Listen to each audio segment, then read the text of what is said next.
이제 며칠 있으면은 우리 고유의 명절 이 추석이 다가오는데, 이 추석은 신라 시대 때 이 가배라는 데서부터 유래를 해서 이 한가위라고도 하고 이 중추석이라고도 이야기를 합니다. 추석이 되면은 온 가족이 모여서 맛있는 음식을 해서 나누기도 하고, 또 재미있는 이야기도 나누고, 또 재미있는 놀이도 합니다. 이 추석에 하는 놀이가 여러 가지가 있지만 그 놀이 중에 이 강강술래라는 놀이가 있어요. 이 강강술래는 달 밝은 추석날 밤에 곱게 단정한 이 아내자들이 이 원을 그리면서 춤을 추며 강강술래를 부르는 그런 놀이입니다.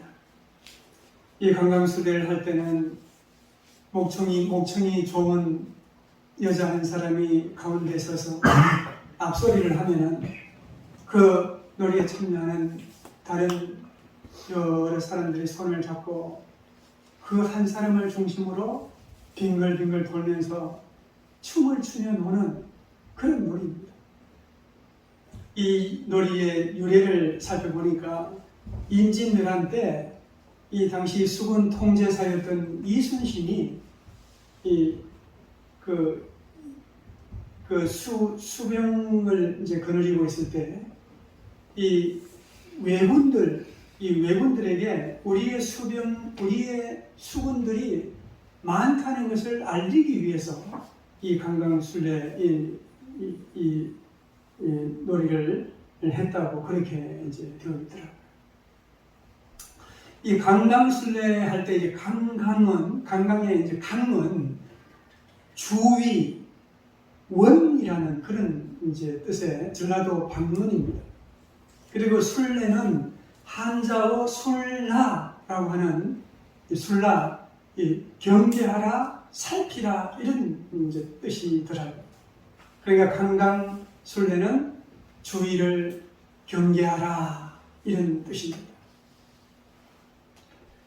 여러분, 저는 이 강강술래라고 하는 이 추석의 놀이를 가만히 생각해 보니까 우리 신앙인의 이 삶이 이 놀이처럼 되어야 되지 않겠나 하는 그런 생각이 들었습니다.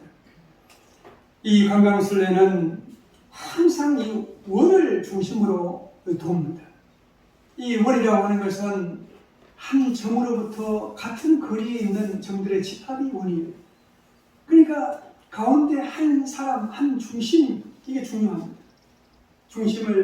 가상의 그 중심을 생각하면서 멀어졌다 하면은 가까워지고, 일정한 이 간격을 유지하면서 춤추며 뛰어노는 놀이가 이 강강술래라고 하는 그런 놀이입니다. 여러분, 오늘 우리 신앙인의 삶이 이 놀이와 같습니다. 이 강강술래 놀이를 하기 위해서는 중심을 바로 잡고 그 중심으로 해서 뛰어노는 것처럼 오늘 우리의 삶도 하나님을 중심으로 해서 하나님을 찬양하고 하나님께 기도하고 하나님 바라보고 감사하고 이렇게 사는 그런 삶이 되어야 되지 않겠나 하는 그런 생각이 들었습니다. 여러분, 이스라엘 백성들, 이 하나님의 백성이라고 말하는 이스라엘 백성들은요, 항상 그 중심이 하나님이었습니다. 시편 120편부터 134편까지를 성전에 올라가는 노래라고 그렇게 부르는데, 이 사람들은요, 언제나 하나님이 계시는 그 성전을 중심으로 살았습니다. 1년에 3번씩 누가 뭐라 하지 않아도 하나님의 성전으로 문을 엽니다. 그리고 이스라엘 백성들 출애굽해서 광야에 40년 동안 살 때에 항상 하나님의 임재가 있는 성막을 중심으로 살았습니다. 성막을 중심으로 진을 치고, 또 이동할 때도 구름이 떠오르면 이 레위 지파가 성막을 중심으로 정막을 듭니다. 술에 씻기도 하고 법궤는 어깨에 메고 레위지파가 움직이면 이 하나님의 임재를 상징하는 이 성막을 중심으로 동서남북 12지파니까 3지파씩 나눠서 성막을 중심으로 움직였다는 거예요. 항상 그렇습니다. 관광순례할 때 한 사람이 그 원을 중심으로 춤추며 움직이는 것처럼 이스라엘 백성들은 항상 그 하나님의 임재가 있는 그 예루살렘 성전을 향해서 움직였다. 다니엘이 포로로 잡혀갔지만 하루에 3번씩 어디를 향해서 기도했습니까? 하나님의 성전을 향해서 기도했다. 오늘 말씀에도 보면 내가 산을 향하여 눈을 들리라. 나의 도움이 어디서 올까? 나의 도움이 천지를 지으신 여호와께서 오로다. 이렇게 말하고 있습니다. 내가 산을 향하여 눈을 든다고 하는데 왜 산을 향해서 눈을 듭니까? 이 산이 하나님의 성전이 있는 거룩한 성산 시온산이라는 거예요. 그 시온산에 예루살렘 성전이 있고 그 성전에 하나님의 임재를 상징하는 법궤가 있습니다. 그러니까 하나님을 바라보고 산다는 것입니다. 우리가 온통 각처에 흩어져 살다가 추석 명절이 되면은 부모님이 계시는 집을 향하여 모여드는 것처럼 이 이스라엘 백성들은 예루살렘 성산을 향하여 모여드는 것입니다. 그래서 이 강강순례 이 신앙은요, 하나님 중심으로 사는 것을 말하는 거예요. 하나님 중심으로 사는 거예요. 그러면 하나님 중심으로 사는 삶은 어떤 삶일까요? 하나님을 중심으로 사는 삶은 말씀을 따라서 사는 삶입니다. 하나님은 말씀 중심으로 사는 거예요. 오늘 말씀 1절에 보면 내가 산을 향하여 눈을 들리라. 나의 도움이 어디서 올까? 여러분, 왜 산을 향해서 눈을 듭니까? 이 산에는 예루살렘 성전이 있기 때문에 그렇습니다. 이 예루살렘 성전 안에는 하나님의 법궤가 있습니다. 하나님의 법궤가 무엇입니까? 하나님의 이 법궤는 하나님의 말씀을 보관하는 궤입니다. 그러니까 산을 향하여 눈을 든다는 것은 내가 그 법궤 안에 있는 하나님의 말씀 중심으로 살겠다는 거예요. 여러분, 하나님의 사람은 하나님의 말씀을 따라서 사는 자가 하나님의 사람입니다. 하나님의 말씀을 먹고 사는 자가 하나님의 사람입니다. 하나님은요, 내 눈에 보이지 않지만 하나님은 항상 말씀을 통해서 자신을 계시하십니다. 말씀을 통해서 어떻게 하면 우리가 구원을 받고 어떻게 하면 우리가 복된 삶을 살 수 있는지를 말씀을 통해서 우리에게 가르쳐 주신다는 것입니다. 그러니까 여러분, 우리가 복받는 삶을 살기 위해서는 말씀을 가까이 하고 말씀 중심으로 살아야 됩니다. 여러분, 이 성경 말씀에는요, 우리 인생이 어떻게 하면 행복한 인생이 될까? 어떻게 하면 복을 받을 수 있을까? 이걸 우리에게 가르쳐 주는 거예요. 여러분, 우리가 물건을 하나 사도요, 그 물건에는 설명서가 있습니다. 제품 설명서가 있습니다.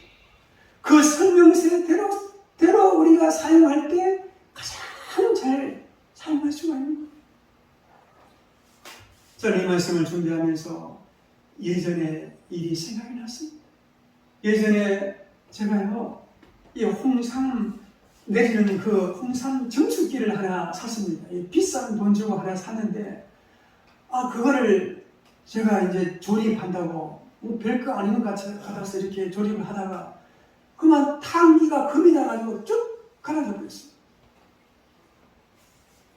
그래서 제가 보니까 설명서가 있더라고요. 1번, 2번 하면서 이렇게 설명서가 있어요. 본체를 넣고, 그 다음에 그 정수기를 그 안에 넣고, 그 다음에 그 탕기를 넣고, 그 다음에 이 공으로 된 카바를 넣고, 등나무, 또 이제 마지막에 등나무 카바를 넣고 이렇게 하는 그런 순서가 있는데, 저는 그냥 대충 이렇게 하면 되겠지 하고 이렇게 넣다가 살짝 그랬는데 그게 탁 가버렸는데 얼마나 속이 상하죠. 그때 제가 깨달았습니다. 이 제품을 내가 잘 사용하기 위해서는 설명서, 이 제품을 만든 사람이, 가장 잘 아는 사람이 이렇게 사용하라고 설명해놓은 그대로 써야지 내가 잘 사용할 수 있겠구나 하는 것을 깨닫게 되었다는 거예요. 여러분, 우리 인생과 마찬가지입니다. 여러분, 우리 인간을 누가 만들었습니까? 네? 하나님이 만드셨잖아요. 여러분, 하나님께서 우리를 만드시고 우리가 행복하게 살도록 하나님 말씀을 주셨습니다. 이 말씀을 따라서 살아갈 때 우리가 행복한 인생을 살아가게 되는 것입니다. 시편 119편 105절에 보니까 주의 말씀은 내 발의 등이요 내 길의 빛입니다. 그렇게 말하고 있습니다. 내 인생을 밝혀주는, 암흑과 같은 그 인생 길을 밝혀주는 등대 역할을 하고, 또 나의 길을 안내해주는 그런 역할을 하는 것이 말씀이라고 그렇게 말하고 있습니다. 시편 19편 7절 8절 말씀에 보니까 여호와의 율법은 완전하여 영혼을 소성시키고 여호와의 증거는 확실하여 우둔한 자를 지혜롭게 하며 여호와의 교훈은 정직하여 마음을 기쁘게 하고 여호와의 계명은 순결하여 눈을 밝게 하는도다. 이렇게 말합니다. 우리의 영혼을 소성시키시고 우리를 지혜롭게 하고 우리의 마음을 기쁘게 하고 또 우리의 눈을 밝게 하는 것이 하나님의 말씀이라고 말씀하고 있습니다. 여러분, 한번 생각해 보세요. 나는 하나님의 말씀을 중심에 두고 살아가는가? 아니면 말씀을 변방에 두고 내가 중심이 되어서 살아가는가? 한번 생각해 보라는 거예요. 그래서 주님은 이 말씀을 오늘 우리에게 주시는 겁니다. 두 번째, 하나님을 중심으로 사는 삶은요, 감사하며 사는 삶입니다.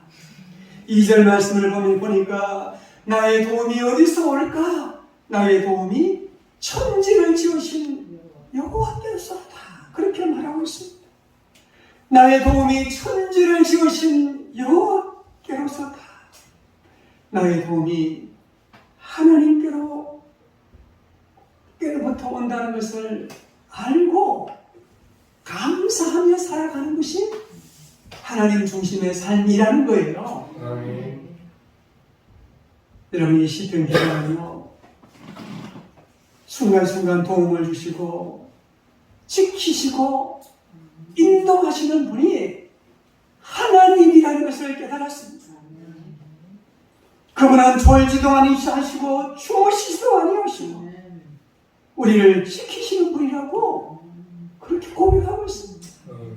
왜 지키십니까? 왜 그분이 지키셔요?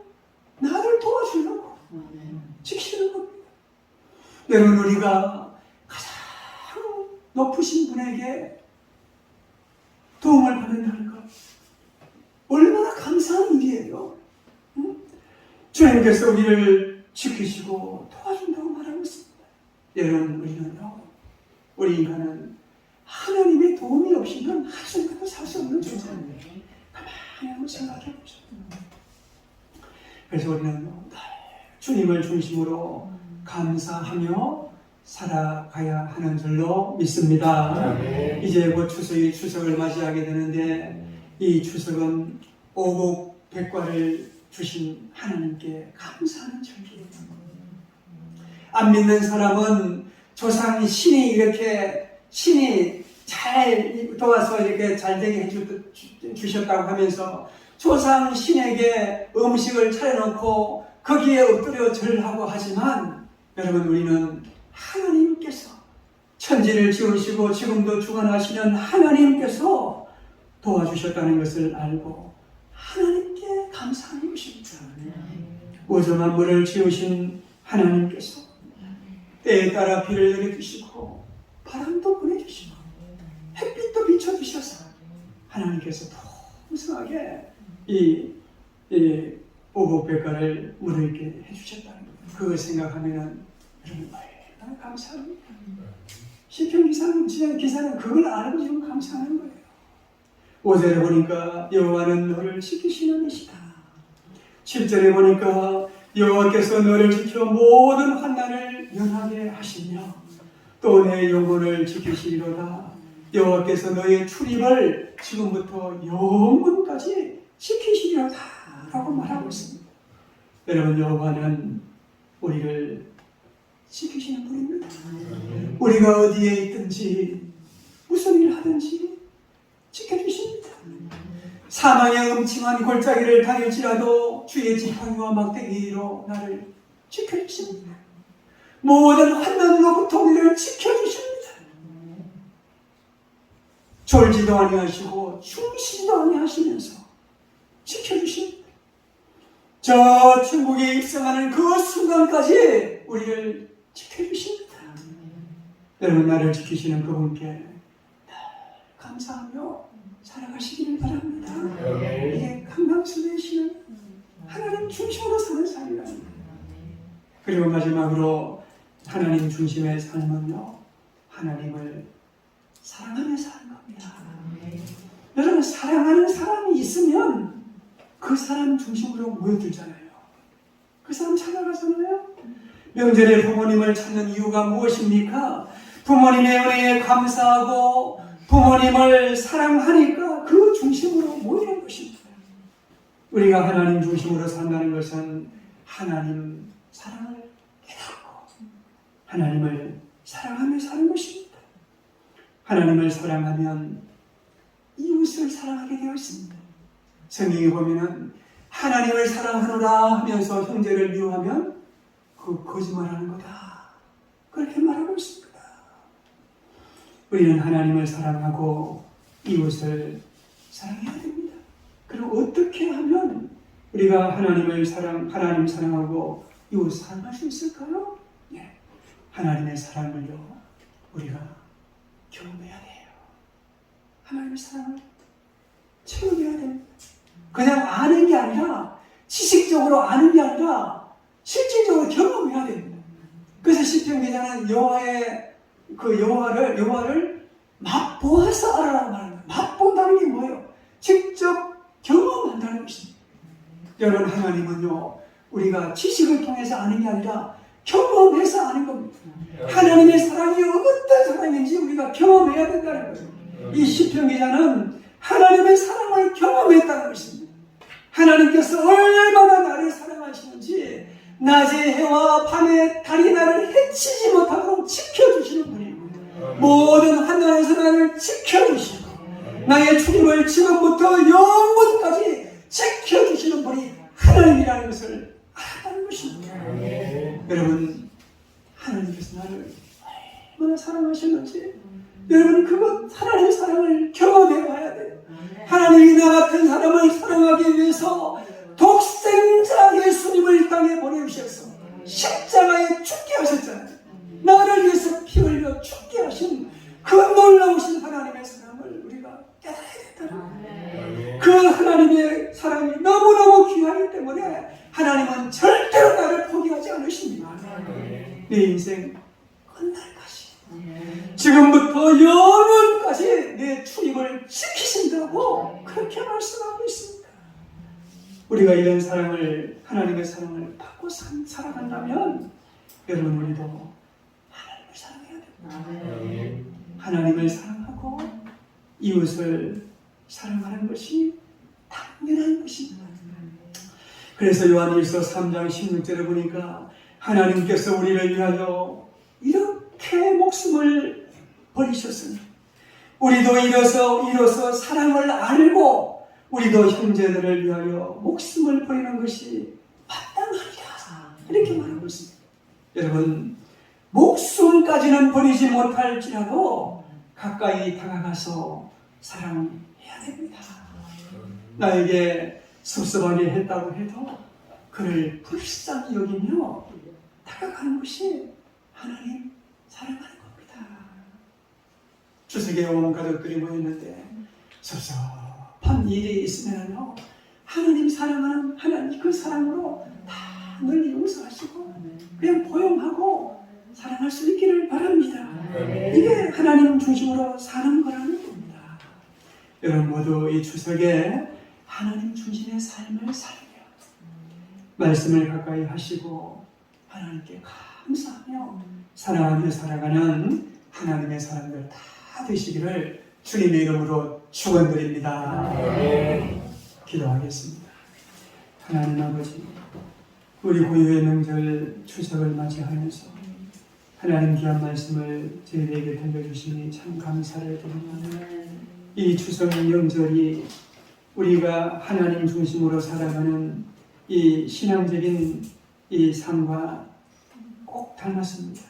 하나님 아버지, 우리가 명절에 부모님을 중심으로 모이는 것처럼 우리가 늘 하나님을 중심으로 감사하고 찬양하며 살아가는 우리의 삶이 되도록 주님 인도하여 주시옵소서.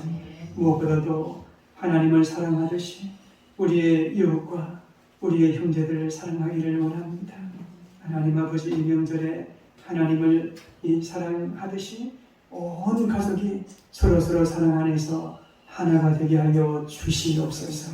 하나님 주시는 기쁨이 정말 넘치는 그런 삶을 살아가는 우리 모두가 되도록 주의 성령께서 인도하여 주시옵소서.